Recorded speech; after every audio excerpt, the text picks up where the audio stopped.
This is funny. For the first time in my life, I've been called a snob and a bunch of other things. So I get in this group.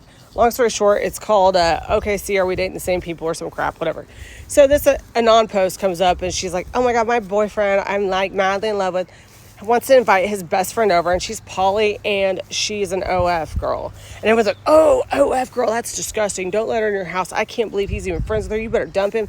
And I'm like, hold up. So in my history, I've been around a lot of different jobs and I've done a lot of stuff. I have a formal education. I have multiple businesses. I'm educated, okay? Let's put it this way. And let's put it also like this. My child's father didn't want to break up. He didn't want to not have me in his life. Trust me. I did it for the safety of my son and for myself, okay? So I go in there, I'm like, hold up. You're like, all y'all are just bashing OF workers. Like, hold up. So if you're a waitress and you flirt with a dude, if you're a bartender, if you're a go-go girl, like any of that stuff, if you use your feminine wiles as a promo model, you are an SW worker. That is a technical definition. I've gone so far into this. I have massive blog posts about this. I spent a lot of time doing, right? So you want to tell me that, like, let's say like a good half of the population probably is really an SW worker. Yeah, there's some more extreme versions other than whatever. But I chose to do this and it's made me feel more confident about my body. It helps support my family. And I wish I could go further into it and make more money. But I've been going through a lot of things, right? So I'm like, hey, wait, you're just like bashing people. You don't even know this girl. Like, what makes you feel so confident just to bash people doing this, right? And I get told I'm a snob, and that's why I'm a single mom.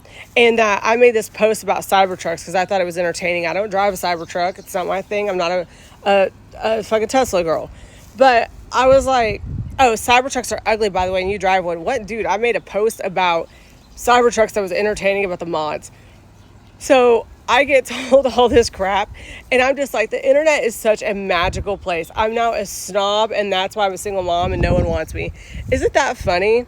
Isn't that funny how it works? Because these girls are the same ones that are passing around their freaking nudes and them getting it on, like playing cards with random dudes on Tinder, on Facebook, and willing to go home with a dude for 2 margaritas and an Uber ride, if that. They'll take some Taco Bell and go home with them. If that, they might buy them Taco Bell.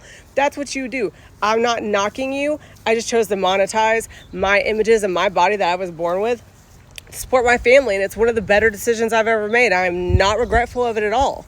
So I just think it's really funny because I see these girls doing the most. I have friends I'll be sitting at a certain bar in the city. I'm not going to say the name.